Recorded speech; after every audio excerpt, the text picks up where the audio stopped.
Hello and welcome to the Bikes for Death podcast. My name is Patrick and I am sick.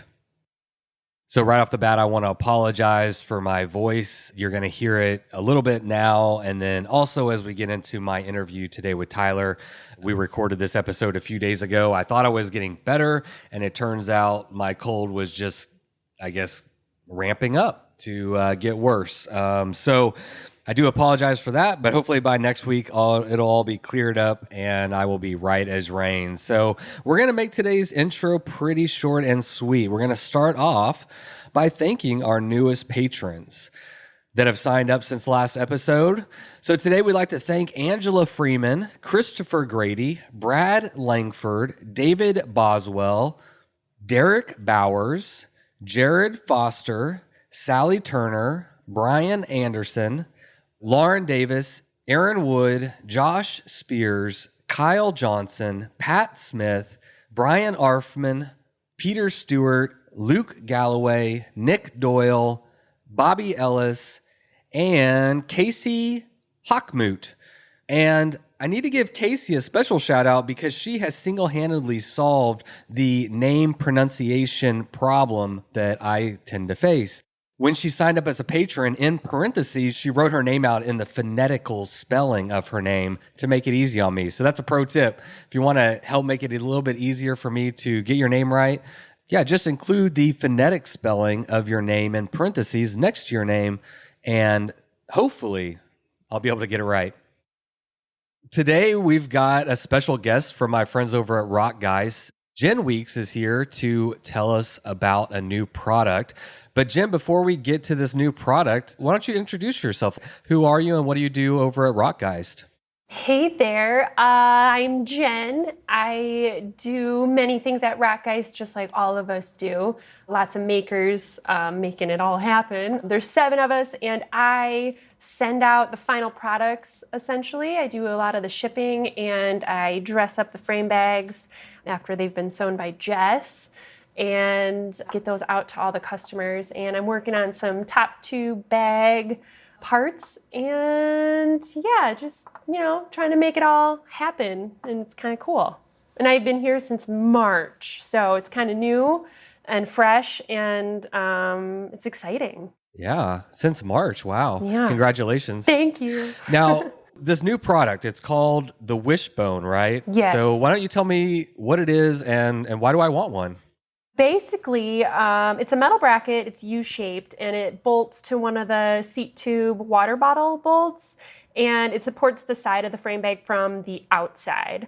So basically, it's an exoskeleton for the frame bag, positioned low where the crank arm rotates. It prevents the bag from ballooning out and rubbing the crank. Okay. So when do frame bags actually balloon out that wide that they would rub the cranks? I've actually only run half frame bags, so this isn't a problem that I've personally run into, so maybe you can explain when that might happen. It's more the full frame bags. When they're carrying large water bladders at the bottom of the frame bag, the bladders are heavy enough they force the sides of the frame bag outwards towards the crank. Okay, but there are the internal dividers, right, that most frame bags have that would kind of serve the same purpose, maybe? Yeah, definitely. But they also limit the size of the water bladder that can be used because they need to connect the drive side and the non-drive side fabric panels together. Dividers are awesome, but the space they kill inside the bag can be extremely frustrating. The Wishbone allows you to leave the bag wide open on the inside and while still protecting the area right next to your crank arm. I get it. I like it. Yeah. It's the Wishbone. Yeah, we're all wishing for something, right? Right now we're wishing that our bags would stop hitting our cranks, I think. Yeah, for real. No holes. So when is this product going to be available and where can people find out more information? The Wishbone is available now at rockice.com on the Universal Gear page.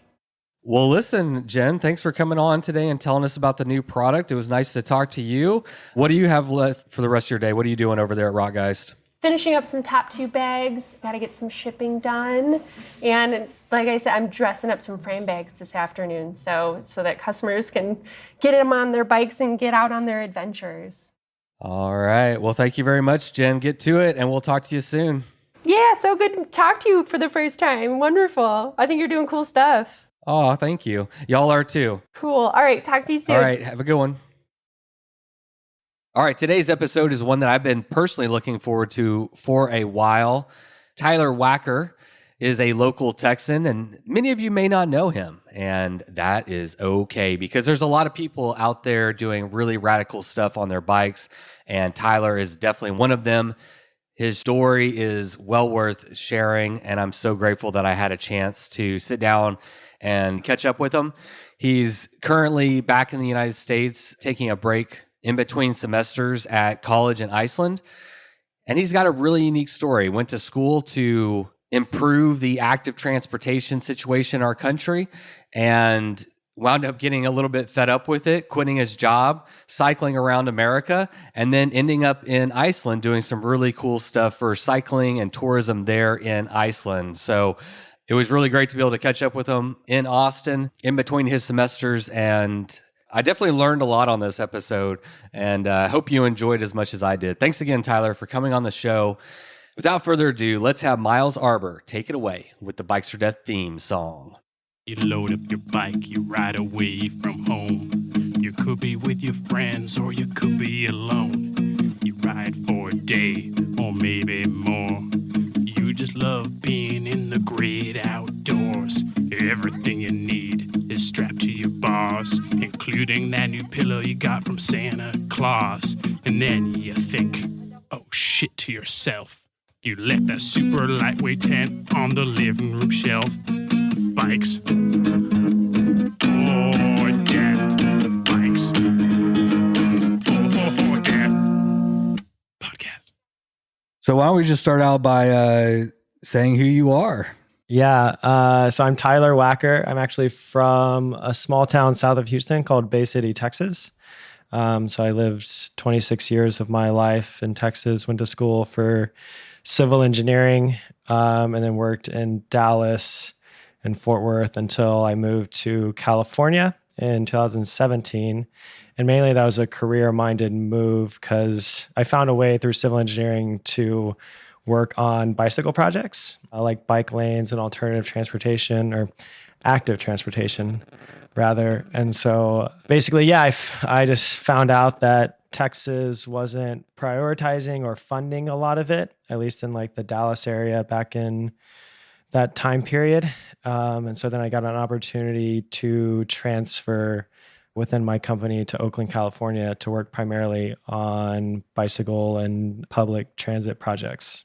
Basically, yeah, I was working in the San Francisco Bay Area up until 2020 when I kind of realized that I wanted to do something different with my life. And so I ended up quitting my life as a transportation engineer to bike around the perimeter of America is what it originally started out to be. Mm-hmm. But then I left in January of 2020. And of course, COVID changed my plans once it hit in March.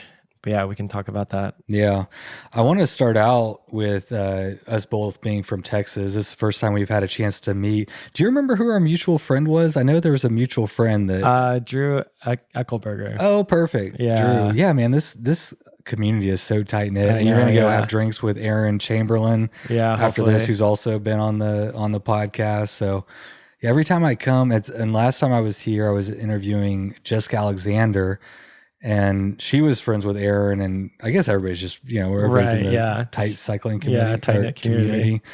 But coming from Texas, going to Southern California, did you have this like pretty grandiose idea of how amazing it was going to be?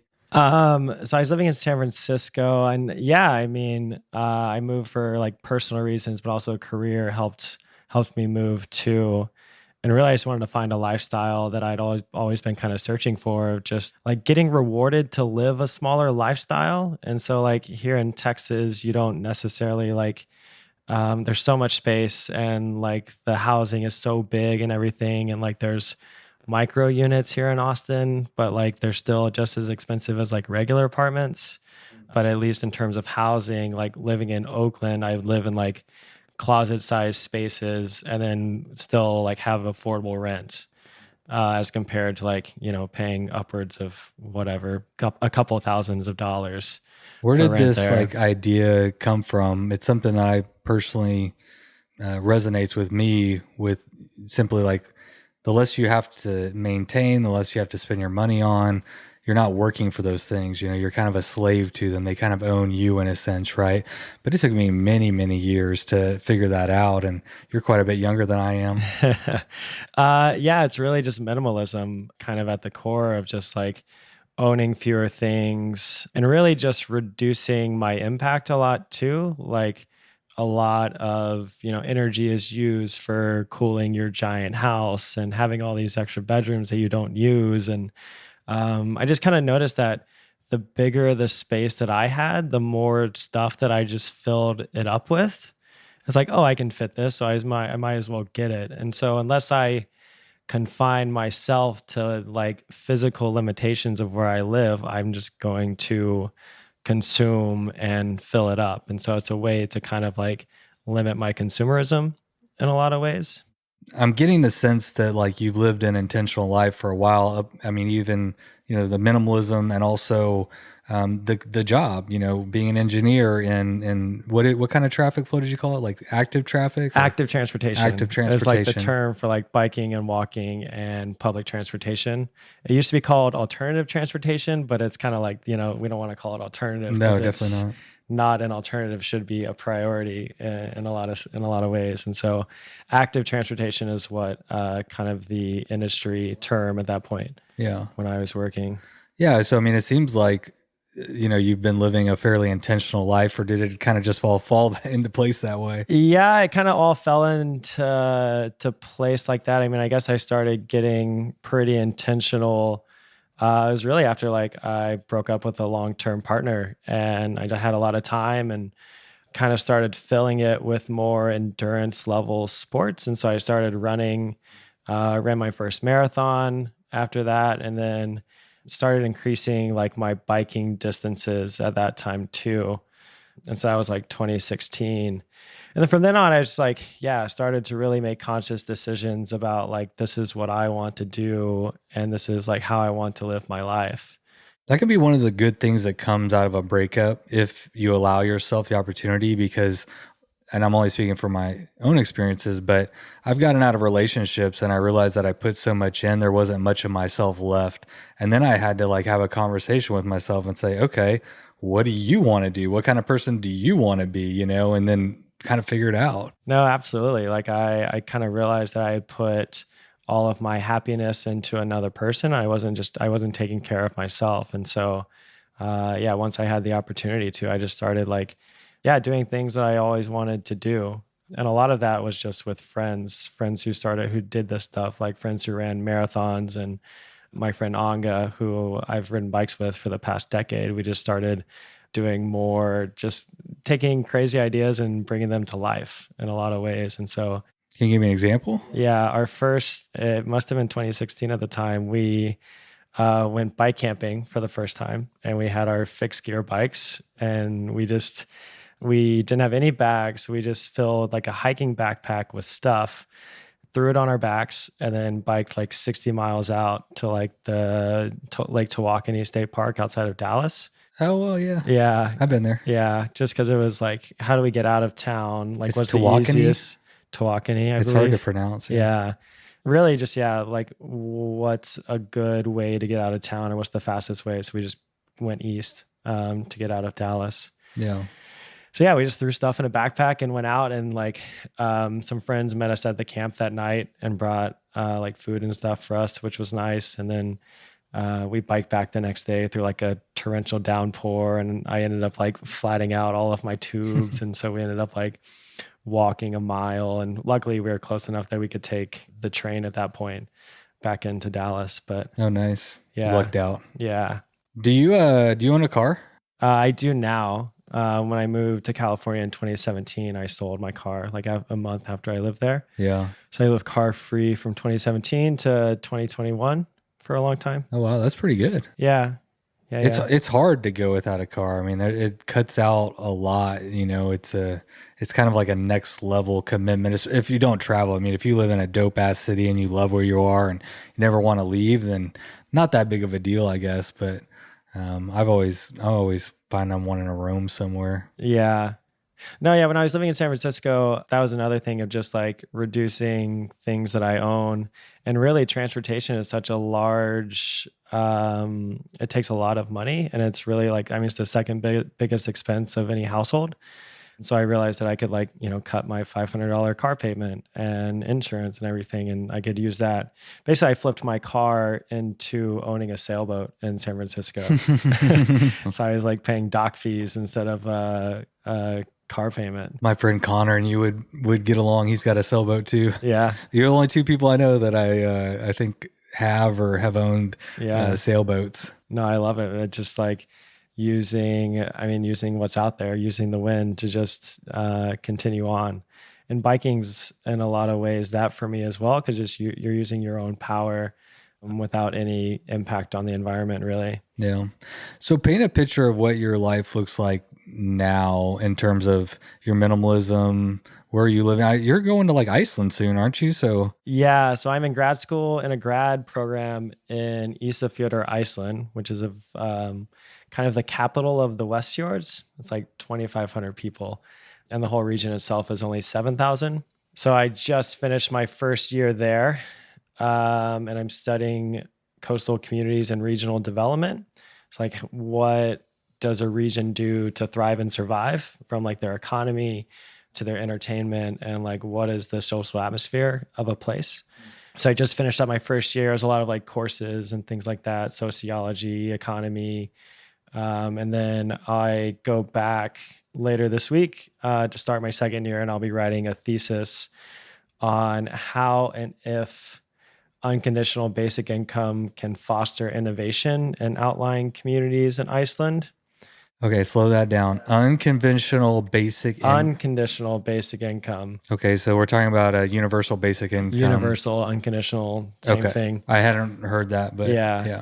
I think it's more common as unconditional in Europe. Okay, but here it's universal. Gotcha. So yeah, I'll be studying that, and so it's kind of a way, kind of like one of the social things that I'm trying to look into is this concept that has been occurring in Iceland called brain drain, where everyone goes to college in the capital area, Reykjavik, and then they stay there after school. And so what happens is these small communities around Iceland, they're missing their like 20 to 30-year-olds. And until they want to have kids or start a family or just get back to where they're from, they move back in like their 30s to 40s.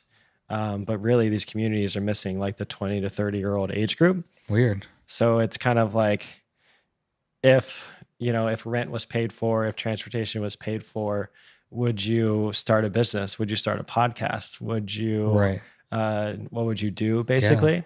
Yeah. So it's kind of this thought experiment. This is a conversation that, Andrew Yang ran his whole platform on, was universal basic income. Maybe not his whole platform, but certainly. And I'm not big into politics, so I don't know that much, so I shouldn't talk too much out of school. But I do know that he was pushing the UBI, and there's a lot of things that he was saying that made sense to me. If you look at automation that's taking away jobs, I mean, we're going to get replaced more and more and more by technology. Right. And how are those people going to earn an income? That's one way to look at it. Another thing I really like is, like you said, about what would people do if they could pursue anything? And then how much happier as a society, as a race, as whatever, we're just a bunch of more like happy people running around producing things and doing things that we love to do. Exactly. It sounds like you're still studying it, but do you have like your own thought on how it would work out well, or how some of the challenges with it? So I haven't dug into it too much yet, but my own biases say that yes, of course, it's a great idea. And Iceland's a unique place because it has such a small population and it's already a social welfare state, that a lot of this is already kind of in society. So like some of the biggest differences that I found of living in Iceland versus like living in America is just the amount of trust that's in society. And like a classic example is like everyone has kickstands on their bikes in Iceland, and they just put it on a kickstand and leave it outside. Okay. And they don't lock it up. There's no bike racks or anything like that. And so there's so much trust in the community Like if something was to happen, someone would know who it is, and like you would get your bike back basically. Yeah, there's a lot of trust. And another example is when I first moved to Isafjordur, I reached out to the owner of the bike shop on Facebook. And so me and a classmate met up with him, and we said, hey, we want to help you out. Like we want to work on bikes here in the community. And he was like, yeah, that sounds great. I think I have an extra key. Here you go. Like you're in charge, like you're now an admin on my Facebook page, like respond to messages and like, let's get it going, you know? That's so funny. Like the amount of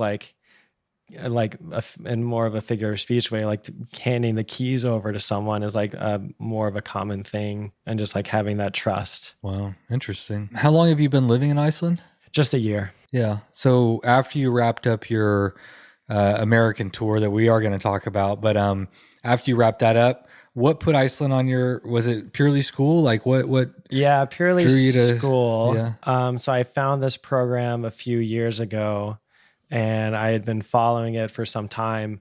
And really what drew me to it was the price tag. It's only $3,000 a year to study there. And then rent is like between $300 and $500 a month. And so I realized that like, you know, with a limited budget or with not too much money, I could go live there for like at least, you know, a year or two. Yeah. And so I actually applied from the road when I was biking. I actually got I was staying with the Warm Showers host in February before the pandemic in Safford, Arizona. And, you know, we were just talking about life, and he had lived such a awesome lifestyle. Like he picked up his life when he was 18 and moved to Europe to follow some, you know, job offer that someone gave him verbally. And he ended up traveling around and having like the time of his life. And then he came back to America. He was a professor at UC Santa Barbara. And so he really just inspired me with his travels. And so I finally made the decision to apply for this school when I was biking. Do you have to speak Icelandic to go to school there? I mean, their language seems extremely complex. It is complex. As a layman. It's an English-speaking program. Okay. So it draws a lot of international students from all over the world, really. Wow, that is so cool. I don't have any desire to go to school, but if I did, that one sounds pretty... Yeah. So you must already have your master's, maybe? No. So you had your undergrad engineering degree? Yeah, undergrad engineering. Is this a master's program? This is a master's program. Okay, cool. Yeah. And so when I left engineering, I realized that I wanted to really look at communities, not just from the transportation side, because kind of what I found through my career is that like sometimes transportation engineers can get stuck in this little box that you're just the transportation engineer, but there's so much intersectionality with engineering and other social problems that engineers don't have the power to address, really. So like transportation and housing and land use are all directly related, but I was only in charge of just transportation. And so I wanted to get more knowledge on how we develop sustainable communities from like a bigger picture perspective, rather than just my little piece of transportation. Sounds ambitious. Yeah. In a good way, but do you have like a roadmap? Like, do you have an idea, or is it just like this concept you're just rolling with? I'm just rolling with it now. I don't really know exactly what I will end up doing, or how I will use this degree. There's not really like with engineering, it's like, oh, okay, you go to school and then there's a job waiting for you at the end. But with this, there's really it's such like a young program too. It's only like 2 years old. And so there's not a lot of people who have been through the program and who have jobs and things like that. So there's not a lot of like, here's what you can do. It's not really out there yet. Does that concern you at all? No, because I'm learning a lot of good things. Yeah. And so I'm not saying it should. I think a lot of people might be concerned by that, but you know, if you live a fairly simple lifestyle, you don't need a lot of money. You can be happy on your bike, you know, sleeping on the side of a highway, or you can be happy in your apartment. You know, it's like, right. It's not as important that you have like this roadmap that's like set in stone that you can like follow maybe. Yeah. And I guess you could become like a community developer would be like the most common like outcome for a job title. So yeah, just like there's a lot of different titles. You'd be like a planner at a city or different things like that. And you can do a lot with it, I think. So this is a big question, but do you have some ideas on how to create like better societies? Whether they're not thesis proven or anything, but just as you've traveled, I mean, you said, as you've traveled, you've like just learned that there's so much more. It's a complex problem. And it's very complex. And since I've been back in the States and being kind of around Austin, it's kind of it's a good example, I think, of how do you attract people to your city? Because like when you ask someone what they know about Austin, they're like, oh, I've never been, but I've heard so many good things. And it's like, what are these little things that Austin has done over the past 20 years to put it in the spot that it is now? And so it's like the bike infrastructure, being able to bike everywhere is like a positive thing. It's wonderful. And then having public transportation, having all the other amenities like the river and the swimming pools and things like that make it more livable. All the bike paths take you to water, take you to parks, take you to state parks even. There's state parks that you can access pretty close to here. There's a lot of natural beauty around in and around Austin. Natural beauty, public amenities, and just being able to access that, I think, is what Austin is really capitalized on. And so you're seeing that influx of people. And so now the next problem they have to figure out is obviously like housing, but having that's an outcome of attracting so many people. And so they'll have to figure out how to, of course, mitigate that next problem. But it's kind of a good per se problem to have because it means a lot of people are moving to your town. I was listening to a podcast with the mayor of Austin recently, and he was talking about the homeless problem. And it sounded interesting. They're working on developing like housing and like actually like have a program to get them into and like get them, whatever they need. I mean, there could be a myriad of potential issues. But yeah, one of the things he talked about was how having people kind of gives you money so you can create programs to do something about it, whereas if you're an economically depressed area, it's much difficult. Of course, if you're economically depressed, you might not have the larger homeless population maybe. But yeah, just if you have money, then you can figure out more. And you see that. I mean, that's like seeing all of the bike infrastructure here, like they're getting pretty serious about it. And it's more or less becoming more of the Dutch style, as we used to like strive for in transportation engineering, of like making it actually really safe and thinking about how drivers are using the roadway too. And like there's good design and bad design. And you experience it as a driver every day. You're like, oh man, why did I accidentally drive into this bike lane? It's because your road's curved in a bad way, right? And so one of my friends is working on a project to kind of straighten out the roadway and then bring the bicycle lane onto the sidewalk level. And so there's some sort of protection between that. But all that takes a lot of money to completely redo your intersection just to raise your bike lane up to the sidewalk level. It's no longer just a stripe. Now you're putting in concrete and construction costs. I've expressed my own like angst or anger or whatever towards like my local city, like home to Austin. I'm like, man, it's so good, but it costs a lot of money to be this good. And that's the part that is kind of frustrating. My hope is, and please speak on this, but like my hope is that there's more people like you that are more mindful and more aware. And even like in my own College Station, you're familiar with College Station, when they build roads now, they're night and day. Now we have these big sidewalks that you can ride your bike on, you can walk, you can scooter, whatever. And then you have a bike lane, and then you have like two, and then you got to turn, like everything is spaced out. Everything is, so they are getting better. And I guess it's partially roads getting better. And then also fucking electric vehicles, right? Yeah. Those are coming, aren't they? Talking about automation. They are, but I think I mean, they're not going to mitigate traffic. Like if everyone just converts their vehicle to an electric vehicle, we still have the same number of cars out there.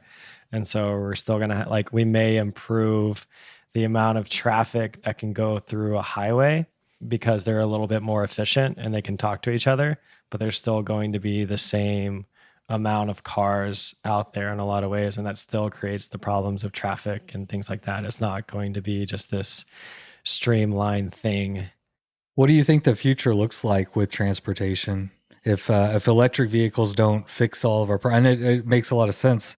I mean, there's just so much with transportation and a lot of decisions that have been made already that just impact how we interact with our communities.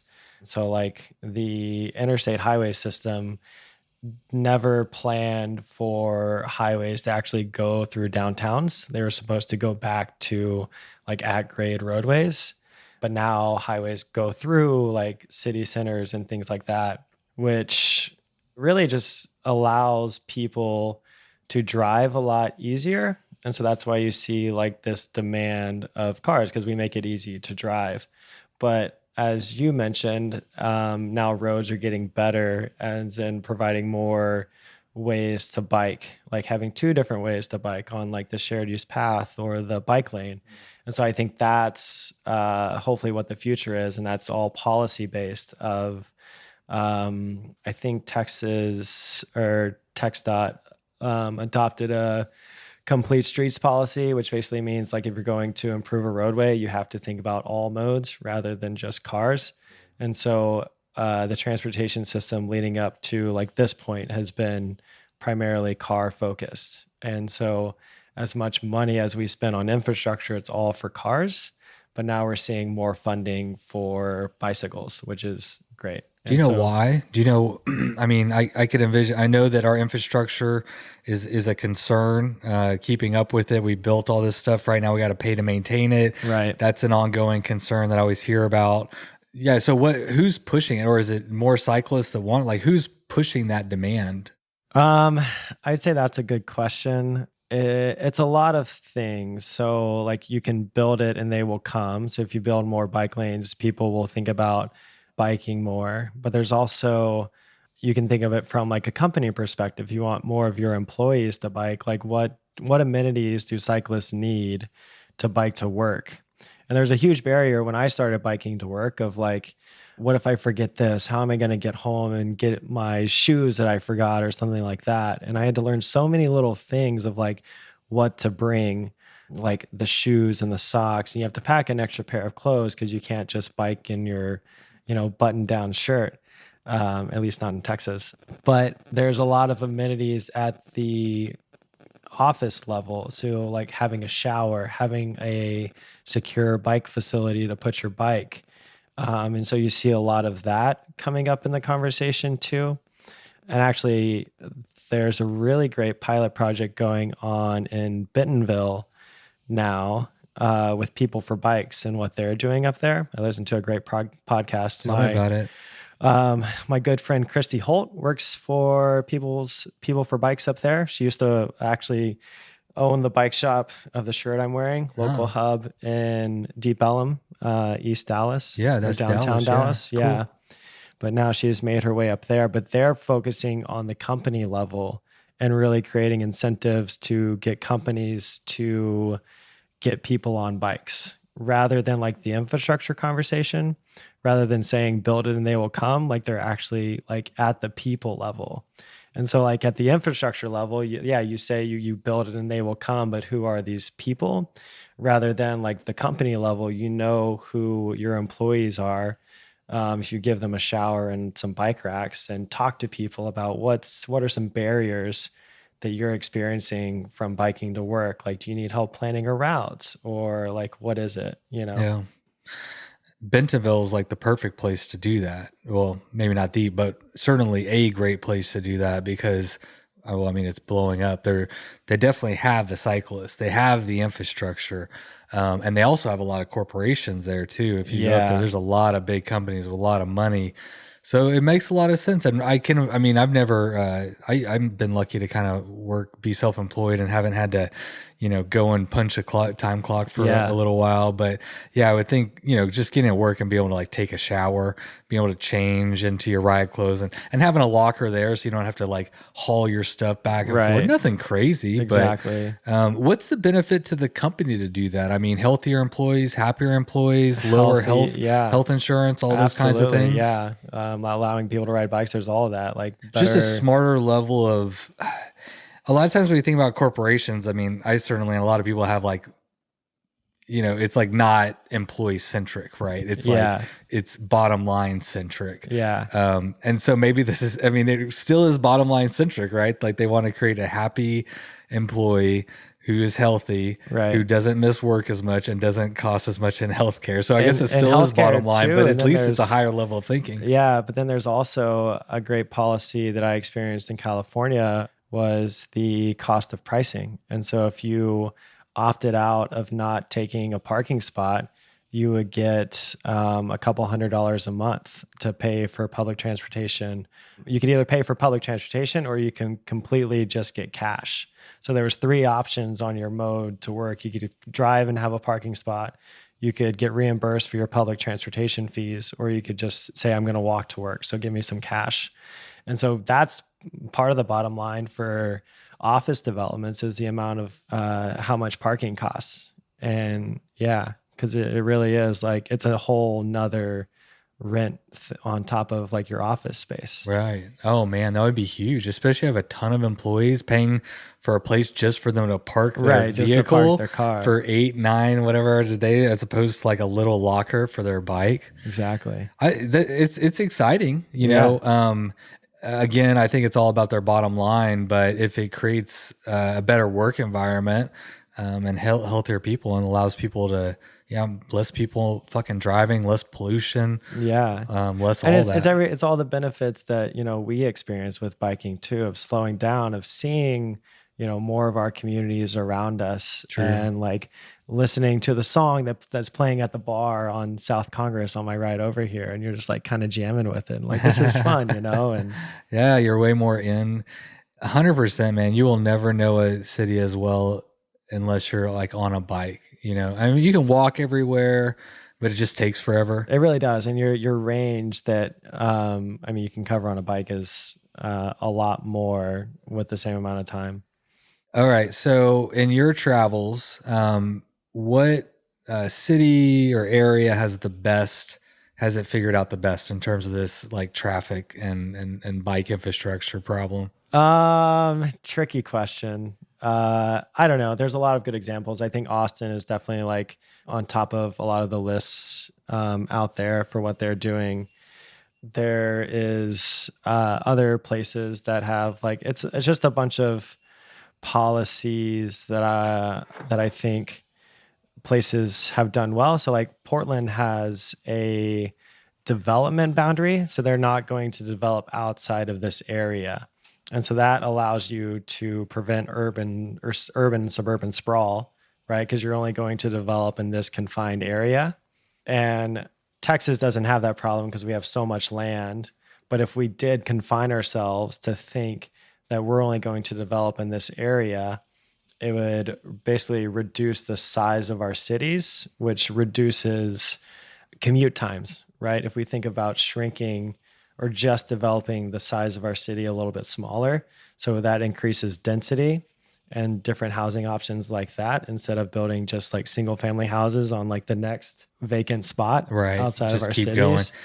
And that's another area where Austin, the place that we're staying in right now is a brand new, I guess it's like a multi-family home. I think we're in a grandma flat, or like an accessory dwelling unit is what you would actually call it. So like that's actually a good policy that Austin has done, is it has allowed accessory dwelling units. So basically you can build an additional small house in your backyard. And if you look around there, we come to Austin frequently, stay in Airbnbs, and almost every time we've stayed in one, it's just like on somebody else's property, and it's great. And the other thing that I noticed that they do here, we're kind of getting into the weeds a little bit, but because I came from real estate, I know that a lot of places have like setback lines, and so you can't build, like 20 feet on your side of the fence and then 20 feet on your neighbors, and so now you got 40 feet of just kind of wasted space. Exactly. Whereas this one we're in right now, the back wall of the unit we're in is the property line, and the fence goes like right up to it, and so just maximizing the space. It makes a lot of sense. I mean, I don't know, this whole idea of, and I mean, as a real estate agent, I can actually speak to this. I know that more and more people are downsizing. Like I sold way more houses of people who are downsizing than were upsizing. And I would have conversations with them about, well, I mean, it comes up naturally. It's like, man, why am I paying for this extra room for my kids to come visit, once a Christmas, and we have this bit, it's like, no, you can just stay in an Airbnb and we'll come over here and meet and have dinner or whatever. It's like, it seems like the world is slowly, I say the world, America, is like slowly, maybe slowly trending. I don't know. You might know more about it. I think so. It's really, a common trend, and what like everything is starting to go to of more of kind of you pay for things as you go, like subscription services and things like that. And really like, renting your house out on Airbnb was not a concept like 20 years ago. Like, why would you share your house with a stranger? But as we, put more trust into societies of like, okay, I can rent my house to a stranger, and it's okay. And the same thing with like maybe renting your car, so people don't have to like own as many things, but they can just pay for it as they go. Even shared office spaces, like WeWork is a brand that kind of has that example. You do WeWork. Co-working spaces. I'm not familiar with them. Sorry. It's just like, you could rent either just access to like an office space, like an open table, or you could like rent your own office within a bunch of other people can rent an office in that place as well. Yeah. I don't know if have you ever listened to one of my episodes? Yeah. I'm trying to, the bike pack rafting one, or the bike rafting one with Ryan Stoyer. He is developing a maker space there in Lij, Georgia. Okay. I guess you didn't hear about it, but it sounds really neat. Essentially, they'll have a 3D printer. They'll have like a music room. They're gonna have a podcast studio. They'll have a TV studio. They'll have tools and all kinds of just a maker. Like if you want to come in and create something, they have the facility. I don't remember if it's like you pay a monthly fee or how it works. You pay a monthly fee or something. It's typical. Yeah. I saw the pictures from that adventure of your bike rafting, and I was just like, my mind was blown when I saw the pictures, but I haven't listened to the episode yet. Yeah. Why was your mind blown? I just didn't even think about it like that. Like expanding to like biking to waterways, because I've like grown up on the water. I'm like a big paddle boarder, right? Or I have paddle boarded in my life. Like you're like, I'm hardcore. No, I'm not hardcore, but like I enjoy paddle boarding and like exploring rivers. Like that's what I did in Texas when I lived here, like canoeing and paddle boarding and just being on the water. I have to get some tips from you. I got into overnight river camping with my friend Connor that I was telling you about, or I mentioned during COVID. Actually, there's so much stuff we couldn't do, but getting out, we each had our own kayak, and just get out on the river. There's nobody. You're just primitive camping wherever you want. We did some great trips, but I'll need to get some other tips from you. It's a great way that actually is what opened my mind to the beauty of river travel. It's so, if you're a person who likes to get into nature and get away from, people and doesn't want to go to and state parks are great and, national, all these things are wonderful, but, sometimes it's nice to just 100% be in the woods. And especially in Texas, that is the easiest way to just get out into nature and be completely, encompassed by it.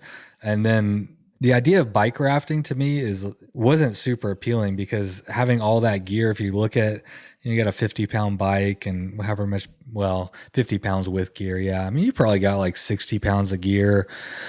You got a 190-pound guy on a raft that weighs 4 pounds. Yeah. And you're just hoping that it's like going to work. But I can tell you the one thing that I will say about bike rafting is that it is the easiest rafting I've ever done. Now, not whitewater rafting, but in terms of like kayak, canoe, they handle way, way better. Okay. Like way better. Cool. It's crazy because they are so light. You can maneuver them quickly. You could even like go upstream if it's not, you can paddle it upstream. I mean, you can maneuver them so well.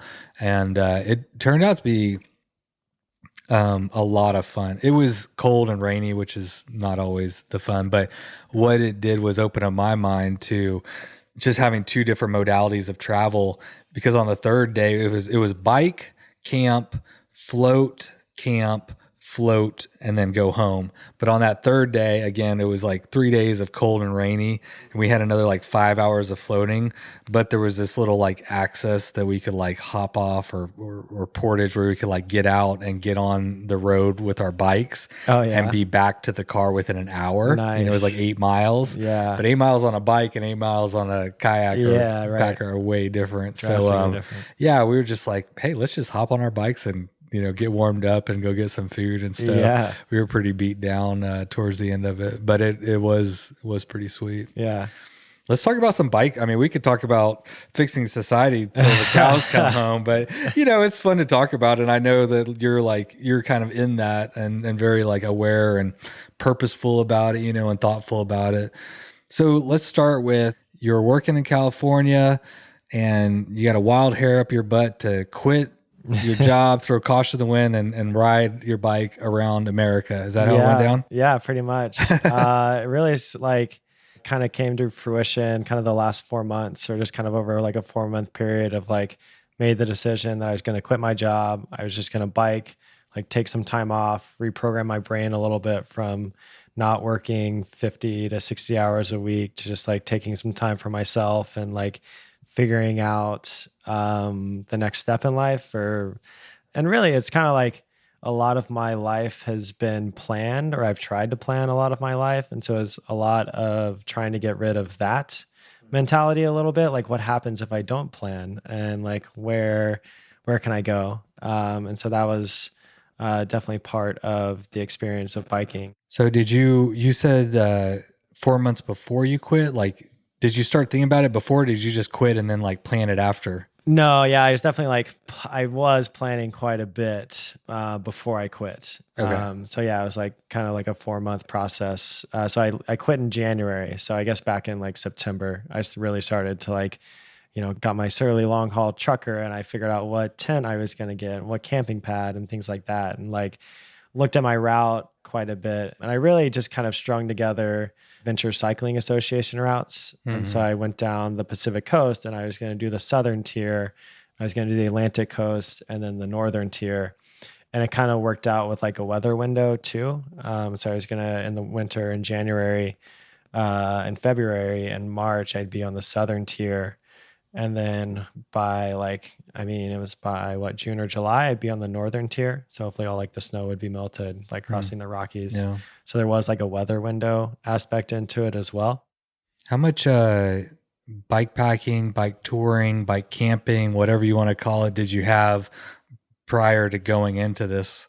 Not a lot. I rode from San Francisco to San Diego in 2018. And that was kind of my first like multi-day. I had done a handful of like overnights and things like that, but really it was kind of just throwing things in a backpack or just going like super ultralight and kind of like winging it out there. But yeah, when I rode from San Francisco to San Diego, that was putting together a couple of days together. And I was just staying in hotels too. Like we didn't do any camping or anything like that. I made a decision to bike like that. That's when I got serious and got like a surly long haul trucker and got my 4 panniers and everything like that. So I think, a lot of people listening will probably be curious about like, how do you plan. That's a huge undertaking. What were some of the resources that you used to pick your bike, your bag? I mean, I had thought about doing it on a bike that I already owned, which was like a carbon specialized Diverge. And like, how can I make it work on this? Like I could do like a bike packing setup. And really I kind of threw that out the window because I was worried about carbon and it breaking on the road and then having to replace it was really like the reason I didn't do that. And so, I just went with the tried and true. I was like solely long haul trucker, like everyone does it on that. And it's steel, it can handle a lot of weight and it's made for it. And so I decided to do that.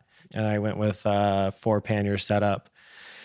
And really packing wise, really it's just kind of like I had a few things already. Like I had a sleeping bag that I was comfortable with, but then like the little things that I needed was just kind of like researching the item that I needed. So like, what's the best bike packing tent? And I ended up getting like a big Agnes Fly Creek 2, which comes in a bike packing size. And so they reduced the 10 pole size from 18 inches to 12 inches, which is like very appealing. Like just like the 6 inches, it's like, that's the only reason I got it is because it had 12-inch poles versus 18-inch. Yeah. And so, just researching those little things. But my mentality going into it, because it was such like a long trip, and it was like supposed to be 8 months and 10,000 miles, that I was going to carry everything that I would need to live in a new place for like a certain period of time. Like if I found a place that I really liked, I would consider stopping. And then I like had like a collared shirt or something in case I needed to go to a job interview or something like that. So I wasn't ultralight at all. I was carrying quite a bit of things that I never used.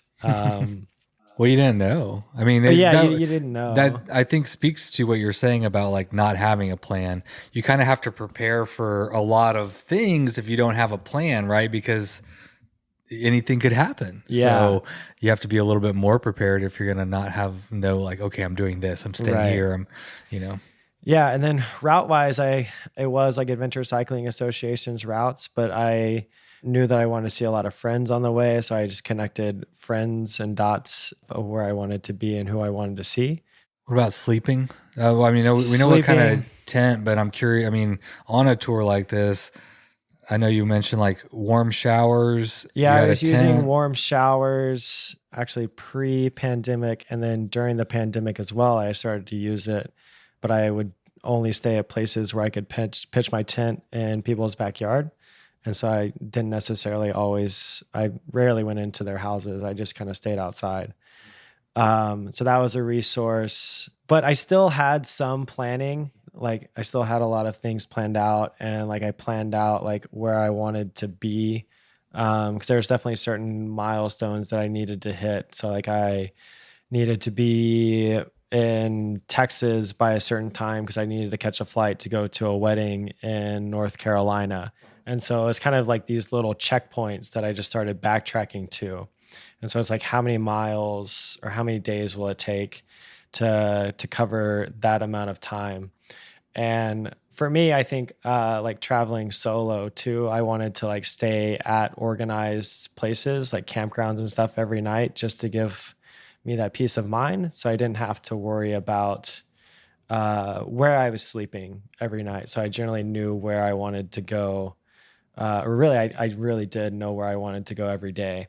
Yeah, that would be a huge mental like relaxation, just like allow you to not worry about that unless you're a person that just wings it. But I like to wing level. It, but yeah, that's like another level. Yeah, I think you'll wind up sleeping in like a ditch somewhere most likely. Drew, who connected us originally, he's that kind of way of just like, I'm just gonna go bike and I've got, I'm gonna sleep under a bridge and like that's totally fine. And I envy him in a lot of ways, but I still have like a planning mindset in my head for that kind of mental relaxation at the end of the day. Yeah.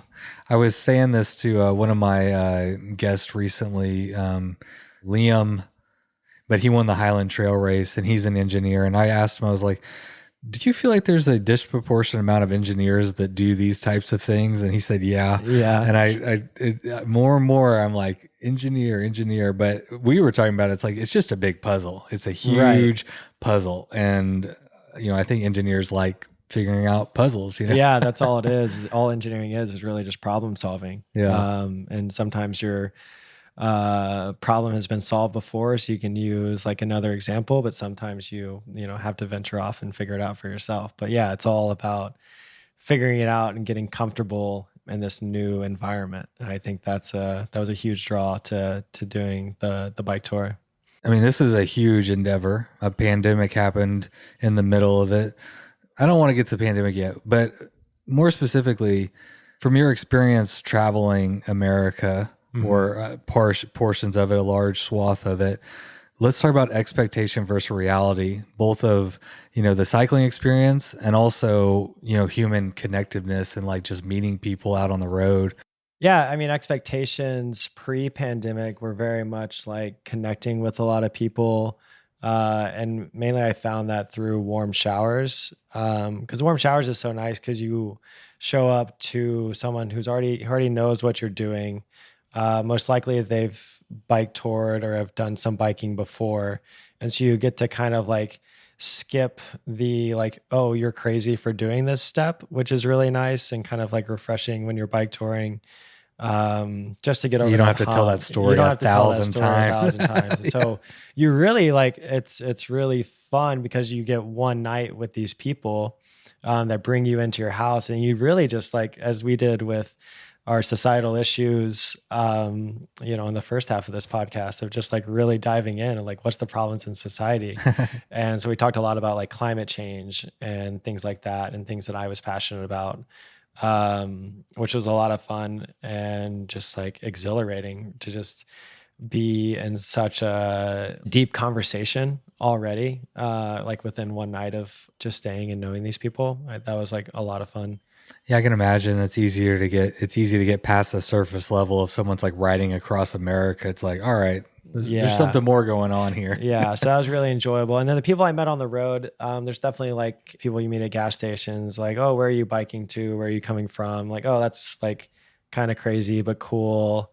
And then really I wanted to just trust people, really. Like, of course, there's a lot of people who are homeless that you meet on the road, or like you're stopped at a stoplight and somebody talks to you who's on the corner, or things like that. And really I just wanted to trust those people and just listen to their story and listen to what they were saying. And so I tried to do that like with everyone I met. Like I didn't try to say like, oh, this person's threatening me or trying to come at me right now. It's like, get over that anxiety that I did have in some situations, but like just trust this person up front and see what happens. And I mean, every time it ended up fine. And we just, had a conversation, or just like a short interaction of like, just trust, which was nice. Did you interact with a lot of homeless people? In some places, I would say, yeah, some of the experiences that stand out in my mind are some of those interactions. So like, I think I was in, it was Zapata, Texas. Zapata? I like it.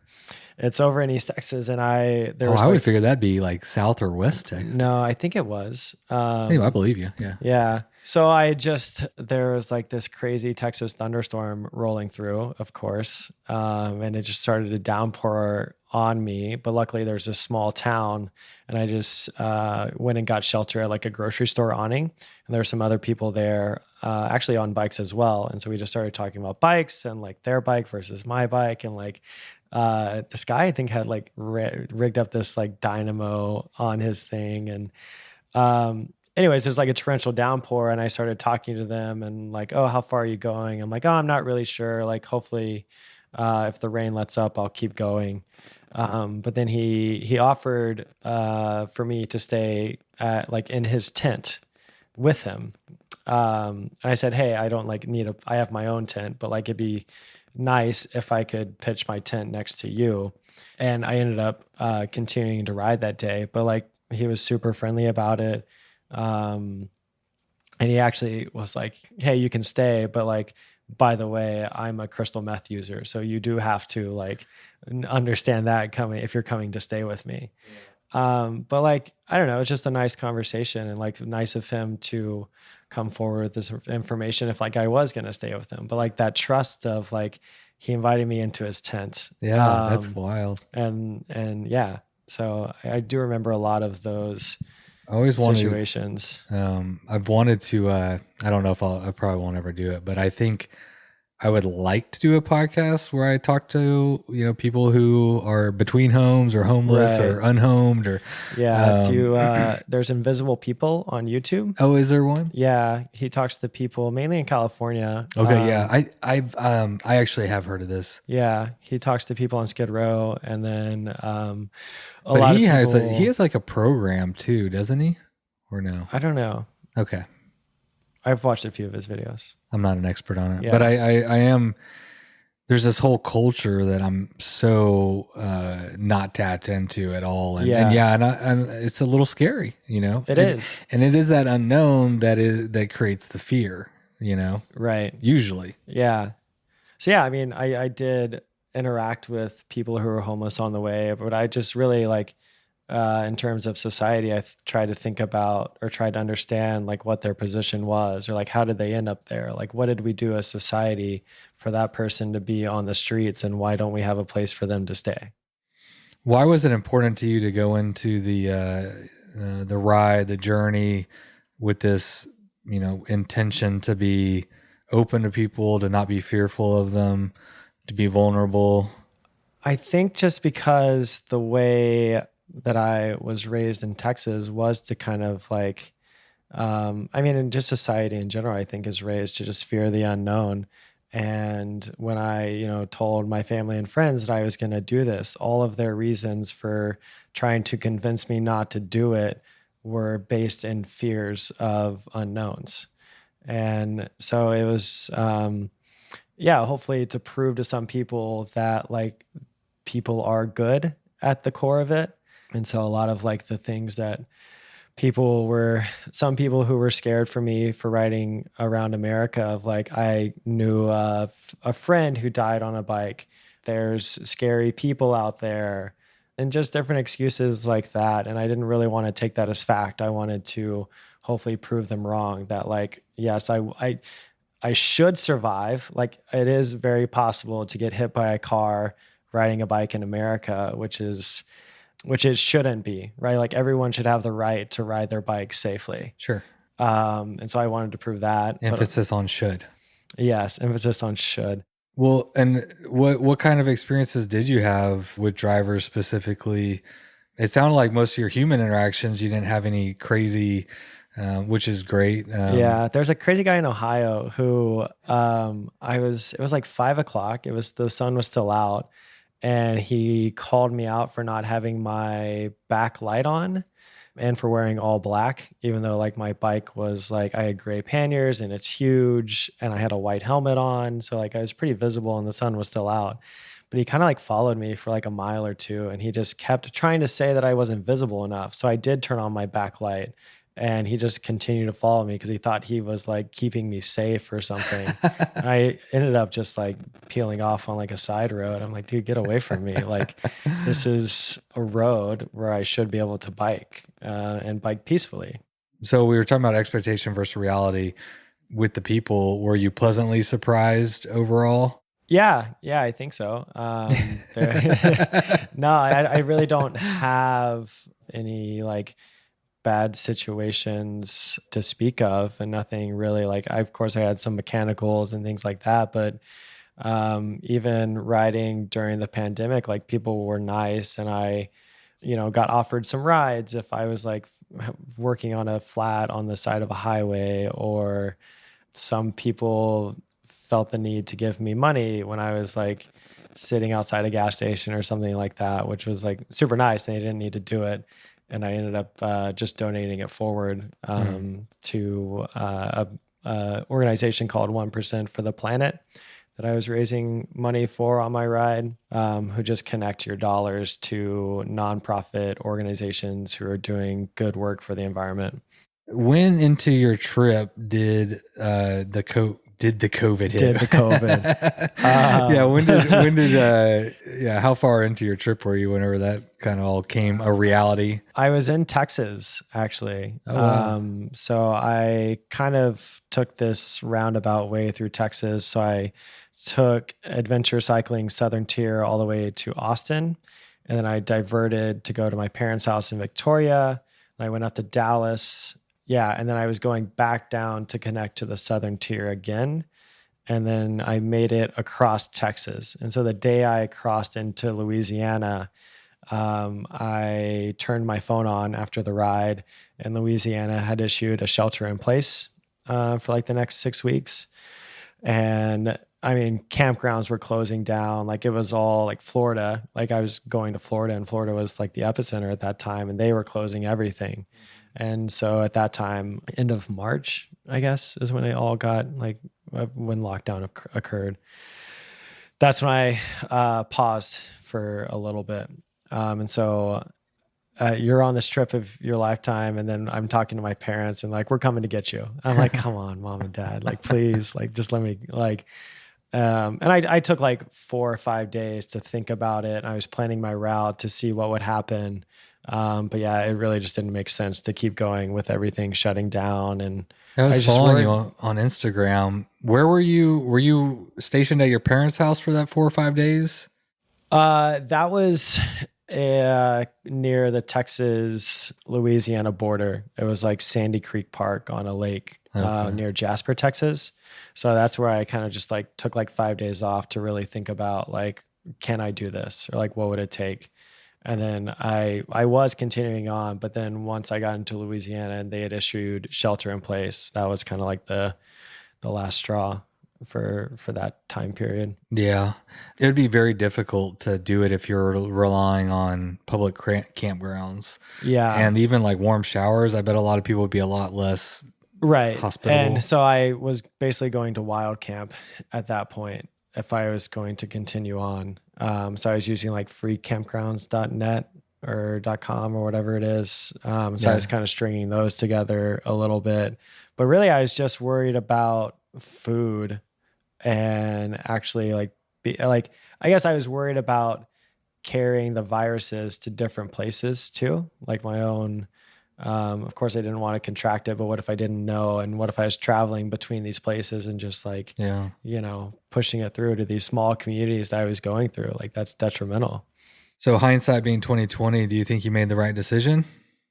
Yeah, I definitely think so. I think it was the right time to get off the road. And I was fortunate enough that like I could go to my parents' house who live kind of in the middle of nowhere on some land in Texas. So like we were pretty safe there too. So I ended up taking like 10 weeks off from the tour. And that's when I found out that I got accepted into my master's program in Iceland. And so that was like that was a checkpoint on my tour. I was like, okay, how do I get to Iceland and how do I continue to bike? And so I changed my route to end in Boston. But I go on a yearly camping trip with some friends, and we were meeting in Minnesota. So I decided to go from Texas to Minneapolis and then Minneapolis to Boston. So it became a ride across America instead of a ride around America. But I just used these checkpoints and then basically back calculated how much time I needed to get to Boston to fly to Iceland to make it to school on time. Did you make it? I made it. Yeah. And then I flew to Iceland and I biked from Reykjavik to Isafjordur, it took 6 days. So I just took my 4 panniers of everything that had my life in it and just moved to Iceland. Wow. That's wild. Did you forget anything?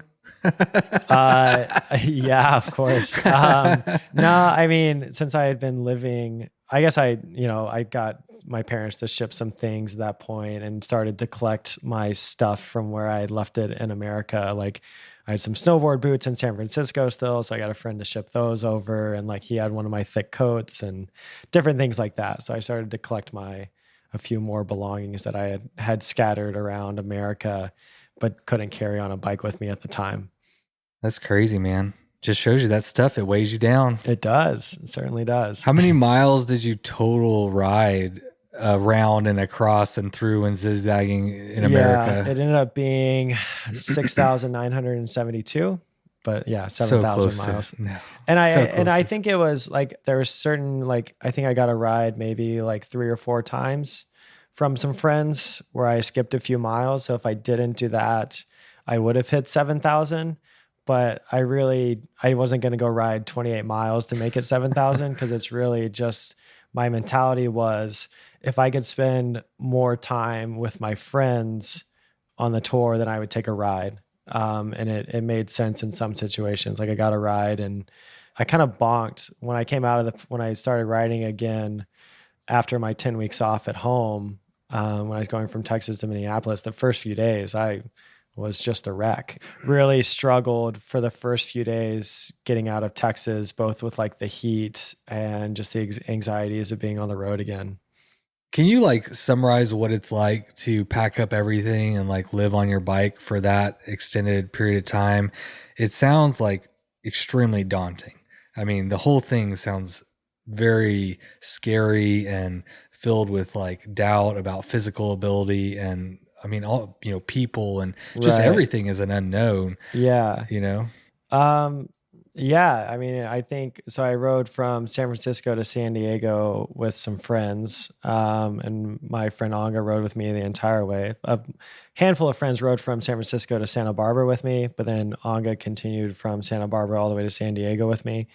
But then, once I left San Diego, I was on my own, and that was kind of like, oh my God, like this is it. Like I have everything that I need on my bike, and it's just me. Like what happens if I, have a problem that I can't fix, or if I do get hit by a car, or I get robbed or something like that, like all of these anxieties. And as you start to figure it out and like get more experience with it, I think I started to realize that the planning that I had done was effective, and it like worked, and I could do the amount of miles that I planned to do every day, which is somewhere between like 60 to 100 generally, just depending on the day. And it just became such a confidence booster for my own mentality of not knowing what was going to happen, but then hitting my planned days as I had planned them, and like knowing where I was going to camp, and like,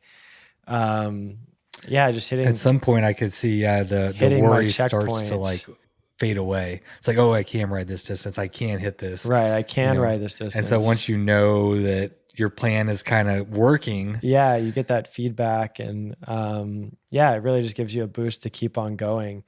And I think I was very fortunate to be able to quit my job to do something like that. But I also didn't want to take a sabbatical. I didn't want to have something lingering out there for me to return to, because I really wanted to create an environment where all I had was time, really. Like that's what I kept telling myself when I was out there. Like, this is your decision. If you just stay out there, like things are going to work themselves out, and putting a lot of trust into the road, and like listening to the road too.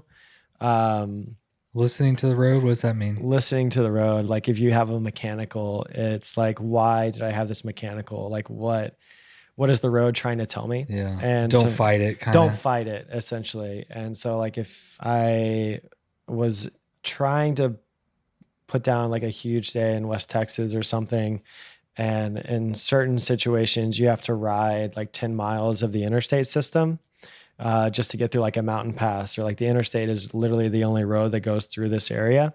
And so I hopped on to I-10, I guess east of El Paso, and I broke a spoke as soon as I got on I-10. And so I'm like trying to fix my spoke on the side of an 80 mile an hour highway. And I ended up not having a lock ring tool because it was on the drive side of the rear wheel, like the worst one you can break. And so I try to use like my needle nose pliers, and like I had some tools, but like you really do need the lock ring tool to get it off. And so I ended up just like re-truing my wheel to make it straight enough without the extra spoke. And then I didn't make it to where I was planning to that day. But where I ended up, I forget what the town was called. But basically, there was 2 hotels because I was like, I'm completely toast. I'm just going to grab a hotel for the night.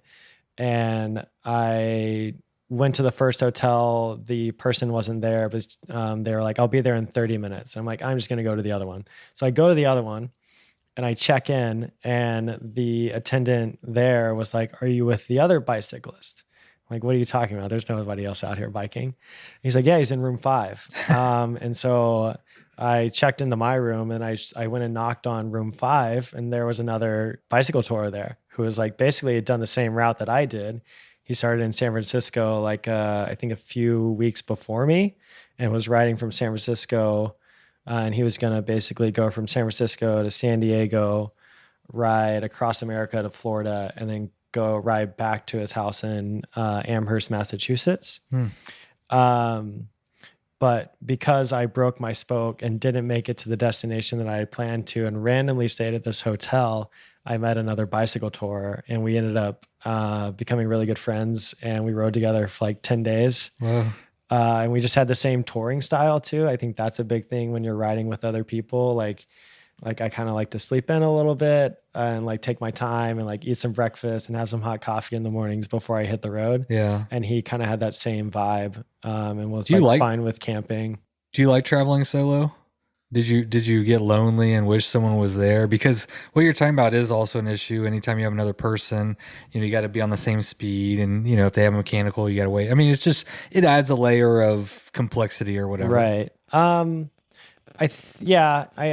do like traveling alone, but I also I guess I'm trying to figure out how I would ride with someone else on such like a long journey, because I do kind of I do know what I want, but I'm also like willing to be flexible. But I just don't know where that line is because I haven't really pushed that boundary a lot. But when I'm here in Austin, like I ride with my friend Anga quite a bit, and other friends too. And like it's so much fun to ride with other people. Yeah. I just haven't scaled it up to like more than like riding more than 10 days with someone really. Well, yeah, you got to find somebody who's able, willing, and then all those other things that like wants to do it the same way, it's like there's a lot of layers of compatibility there. Yeah. Let's talk about what's going on in Iceland. Yeah. So I don't know a lot, but I know obviously you went there for school, and it seems like you're involved in some kind of project for cycle touring in Iceland. Yeah. So I actually really wanted to study bicycle touring in Iceland as my thesis for like what I'll be doing for the next year. But I ended up switching it to basically my program director got a grant for a thesis for innovation. And I was like, bicycles are the future. They're so innovative. And I took that idea to him, and he liked it, but he had this idea for the Universal Basic Income Project. And so since he was like the grant holder, I still wanted to do it. I wanted to get grant funded for my project. And so I ended up taking his idea to study for my thesis, but he did tell me about a student innovation grant through Ranice in Iceland, which is like an innovation agency with the government. And so I applied for their funding, and it's basically like if you're a student in Iceland, you can apply for this, and it's 3 months of a grant fund to kind of do whatever you want. And so I applied with basically, so in the West Fjords, they have developed a car touring route around the West Fjords, kind of like the Ring Road in Iceland. Mm-hmm. The Ring Road doesn't actually go through the West Fjords. And so the West Fjords have developed like a way to drive through the West Fjords to try and attract people to come and drive and camp and van tour. And so my project was to figure out what bicyclists would need on this route to come tour the West Fjords on a bike rather than a car. Okay. And so I spent 2 weeks in June biking around the West Fjords with my rig and everything, and really just thinking about what do bicyclists need in rural environments where there's really nothing. There was up to I think 3 days where I didn't see like a town or anything like that. Yeah, when you get out in Iceland, services. there's it's real nothingness. Yeah, real nothingness. And so, yeah, I mean, there's definitely there are a handful of communities in the West Fjords, but sometimes, yeah, it's a couple of days to get between them. And so it's this, coming up with recommendations on how to make it easier for bicycle tours to do this. It's Vestfjordaleiðin, which means basically the loop of the West Fjords, but it's also called the West Fjords Way. And so just thinking about where should we put campgrounds, what bike resources are available. And so I talked to people in each community and different touring agencies are there ways for people to get help if they were biking and needed help? What would that look like? Yeah. And so I went through different stores in each town to look for bike parts and basically coming up with basically more resources for bicyclists. What do they need? And it's centered around knowing where you can get help. So it's one, just getting information out there for people who want to bike the West Fjords. But I'm also hoping that my project will hopefully get places in certain communities to have bike parts available. And it's mainly tubes, patch kits, sealants, and then hopefully installing permanent repair stands with bike tools and stuff too. Because that reduces a lot of barriers for bicycle tours. Not having to carry a pedal wrench would be nice, right? Cause that's a one-use tool, and they're kind of big and bulky. So different things like that. And then in the West Fjords too, with those, there's a handful of mountain passes, and really it's the weather in the West Fjords that can get kind of tricky, the wind. And so when you're on these mountain passes and you're up there, the wind can just be horrendous. And there's really, because it's all kind of lava rock everywhere, there's not grass, there's not trees, there's no shelter on these mountain passes. Yeah. And if you get stuck in one of these windstorms, and they can be combined with rain, snow, and hail at the same time too, there's no shelter. And so hopefully, or what I want to recommend is figuring out a way to hopefully get some sort of shelter on some of these bigger mountain passes, because the distances can be 15 miles on some of those as well. So two questions. Is this your a solo project? Are you doing it on behalf of anyone, or you just kind of took up the mantle? And then secondly, once it's done, who do you send it to get approval? Yeah, so it's in line with the goals of Vestfjarðarstofa, which is the regional development agency of the West Fjords. So they are co-supervising my project with my university as well. And so I'm working with them. So all of my recommendations will go to them. They also run Visit West Fjords on Instagram. So all of my recommendations will go to them, and we'll talk about ways what agencies can we partner with? Can we partner with the road administration to maybe implement a campground here? Or there was one section that had 2 kilometers of just really thick gravel rock. It was kind of impossible to ride on because it was just 4 or 5 inch rock across the entire thing. So can we talk to the road administration to maybe get that cleaned up a little bit? Because I was worried I was going to break a spoke or something there. It was really just unrideable. And then just talking to different, hopefully landowners to figure out if we can put a campground in some of these places where there's not a lot of services. Because one of the things I heard from other bicyclists that I met on the way is they biked longer distances than they were comfortable with on those days to get to the next campground. I think that can be pretty dangerous. Well, you just don't want someone to be out there pushing themselves too much, not knowing if they can make it to their destination. No, not in those kind of potential conditions that they have there. Yeah, not in those conditions. And so hopefully coming up with recommendations for maybe 2 or 3 places for campgrounds, but also communicating the how to wild camp in Iceland, because it is legal to pitch a tent pretty much anywhere in Iceland, but there are certain things to keep in mind when you do that. It's really cool, man. Like, it's cool to just fly to Iceland and become a member of the community, and just so quickly, like, just see an opportunity to do something, you know. I mean, the roads have been there a while, right? Cycling is rather popular, it seems like. I know quite a few people who Sarah Swallow, who's just on the podcast, she's there right now doing the Rift. The Rift, right? She's doing the Rift. So what's next for you? I mean, are you planning on being in Iceland for a while? Yeah, so I have my thesis for the next year, and then some of the other opportunities, like I was talking about the bike shop earlier. It's kind of the bike shop isn't formalized, so it's kind of all under the table right now, which is actually legal in Iceland. Like, you can, I'll claim it on my taxes, and as long as you don't make like $1 billion off of it, like, it's fine to make income to your own personal name. Oh, that's cool. Through that.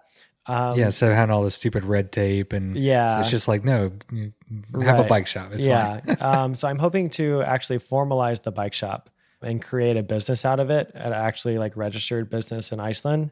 And so that would hopefully get me another visa after my student visa expires. And so at that point, I would be a business owner and doing good work in the community, because there is, even though it's 2,500 people, like, there are, like, people love to bike in the summer there. Like, the summer is just magical in Iceland. It's absolutely incredible.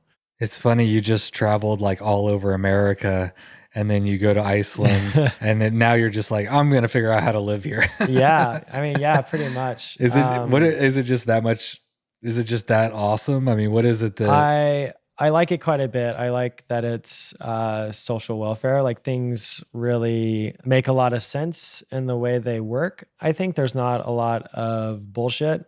And so it almost seems like you feel like you could actually like live there and make a difference. Yeah, that's it too. So going from such like large communities, living in San Francisco and Dallas, to downsizing to a community of 2,500 people, I really feel like I can make a difference there and provide a service that the community needs. Like, it's very apparent that they need a bike shop. And I think it'll boost their tourism potentially. Like, I'm already planning my trip to come visit you. Yes, you know, I'm like, I got my Iceland guy now. Yeah, exactly. I know a lot of people that, you know, we talked on the podcast, a lot of people have gone to Iceland. It comes up a lot in conversation. I know it's amazing, and but never been. Right. But yeah.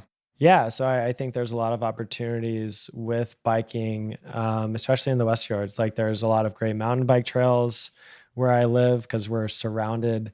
It's just a fjord, and so there's mountains surrounding this fjord. So it basically goes from sea level all the way up to like 2,000 feet in a very short period amount of time.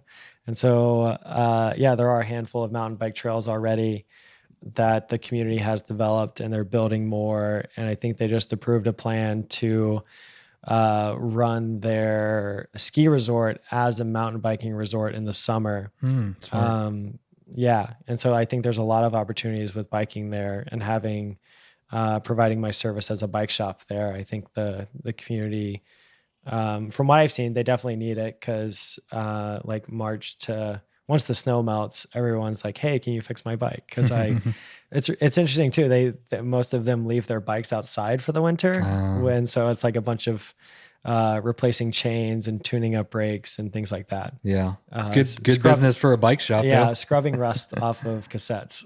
Yeah, I like the idea. That is super appealing of living in a small community. You're downsizing everything. I love it, even the community you live in. But I mean, the idea, because so oftentimes whenever I talk about things that frustrate me, they're on such a high level that, you know, it doesn't feel like you can actually like have an impact. Yeah, you know? Get to the issue. Yeah, it's just so big. So sometimes, but to be able to like be in a community, know the people, they know you're the guy that'll fix their rusty chain whenever they left it out all winter. Create tourism and more opportunities for bike travel. I mean, those are things that will have an impact on the community and stuff. That's cool. Yeah, absolutely. And so, I mean, with this no planning mindset, like having these opportunities that have been in front of me already in Iceland, is just like, why would I not try and make my life centered around the bike, having the bike shop, having the bike tourism, and just being able to ride and stuff. And the place is gorgeous. Like one of like the best things about riding in the West Fjords is every stream is pure water, and it's like absolutely delicious. So you just stop on the side of the road and fill up your bottle out of a stream, and you can jump in the water anywhere you want to. It's just like the little things like clean water, clean air, and just like a beautiful environment around you. Sounds beautiful. Last question. Yeah. How long, or no, how much does it cost to fly to Iceland with your bike? And back. I got to come back. Yeah. So it's on Iceland Air, or like I flew Iceland Air.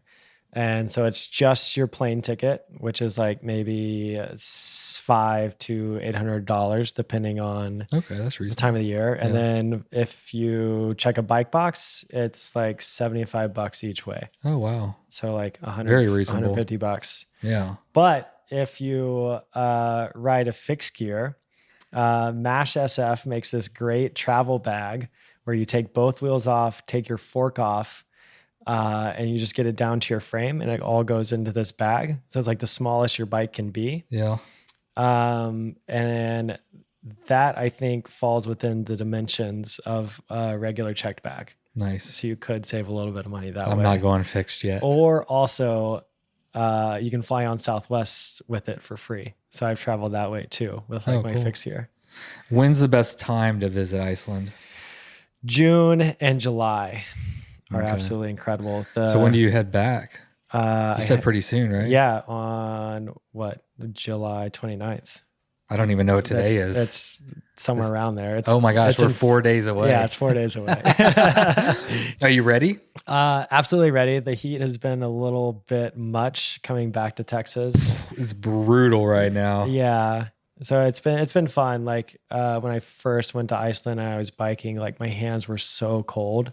Like I didn't know what, like I was wearing gloves and everything, but then as your body takes like 6 to 8 weeks to actually adapt to a new environment. So it's been cool to see how my body adapts to the cold, having lived in Texas and California and places where it doesn't snow and actually get cold.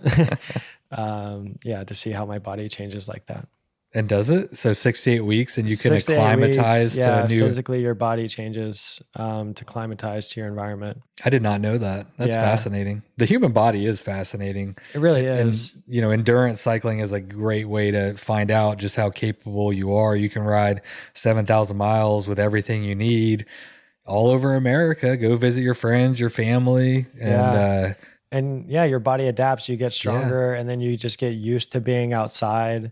I maybe shouldn't admit this, but I didn't really wear a lot of sunscreen. Like I didn't get burned. I just got like really tan and stuff, but just like, I didn't wear chamois butter either. That was another interesting experiment. Yeah. But just how your body adapts to these situations. And it's really incredible what the human body can do when you, allow your mind to do it. And it's really, you kind of like get out of your own way. Yeah. Because all those fears, right? All those things in your mind are roadblocks. And I've found, at least me, a lot of times it's just allowing you, like, let your mind get out of the way so that you can just, go. Exactly. Yeah. Stop thinking. All right. Well, we're going to go grab a beer with Aaron Chamberlain, right? Yeah, I'm looking forward to it. I followed all of his adventures biking around Texas. And so never actually met him. So you haven't? A huge pleasure to do so. Oh, cool. Yeah. So for anyone who doesn't remember, Aaron was on the podcast, I think June of last year, somewhere around there. Yeah. And he rode every street in Austin, Texas, I think on his fixie. Did he? Oh, we're going to have to talk about that. Yeah. I hope, or most of it on his fixie, but I think he did all of it on his fixie. And then he rode around the circumference of Texas. Yeah. And the first person to do that. And yeah, and then we're talking to you, almost a circumference around America. Almost. Yeah. Maybe one day. I'll put it together eventually, I think. It doesn't matter. I mean, it really doesn't. Yeah. I mean, not to me, it doesn't matter. I think, you got out of it what you intended to get out of it. And if you're talking about listening to the road, you just kind of listen to the road and go where it takes you. Yeah, definitely. Cool, man. Well, thanks for coming on. Thanks so much, Patrick. Hey, it's a pleasure to meet you. Yeah, I mean, I've been following you for a while and enjoy, it's like your blog post said. It says something along the lines of like, I'm setting out to live like an unusual lifestyle or, a non-typical. Not as normal. Yeah, I guess, not as hopefully. normal. And I mean, it's something that like I watch people like you with envy a lot of times. I'm like, man, I wish I figured this stuff out, I was way younger and I didn't I didn't say have kids. I mean, it's like, I love my kids. I wish I did this stuff when I was younger and then had kids. You know what I'm saying? Yeah. But it gives me something to look forward to. Yeah. Well, I think it was Ricky Gates who said it, but he ran across America. But he had this great quote that kind of resonates with me is that we are all as humans, 90% the same and 10% different. And I that resonates with me.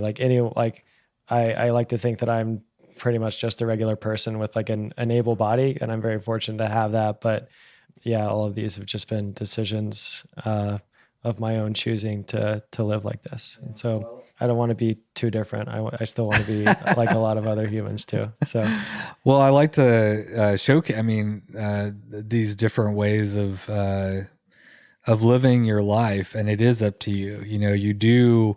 You are the captain of your own ship, right? It's something Sarah and I talk about a lot. It's this huge cog that is our economy, that is like school that pumps you out into a job, and then you get the house and the kids. And, it's just like, it feels like a big moving cog, and we're just like the little things stuck in it. And I think the more we can highlight people who are pursuing their passions and doing things that really make them happy, even if they don't know what the outcome is going to be, there's a lot of value in that. So I appreciate you sharing your story. Yeah, appreciate it. Yeah, keep riding your damn bike. Hell yeah. All right, if people want to follow you on Instagram. Yeah, @ Tyler Vision. Tyler Vision. It's like a great television. Yeah, it's good. Yeah. It's good. And your blog is www.tyler-vision.com. All right, everybody. Thank you for tuning in to today's episode. Tyler, as we speak, is flying back to Iceland. I hope this podcast finds him well on the other side of his flight. Thanks again to Rockgeist for supporting this show. And remember to go over to rockgeist.com and check out that new Wishbone and keep your full frame bag from rubbing on your crank arms. Ain't nobody got time for that. Go get you a Wishbone. All right, everybody, I'm going to go take a nap. You go ride your damn bike. You load up your bike, you ride away from home. You could be with your friends or you could be alone. You ride for a day or maybe more. You just love being in the great outdoors. Everything you need is strapped to your bars, including that new pillow you got from Santa Claus. And then you think, oh shit, to yourself. You let that super lightweight tent on the living room shelf. Bikes,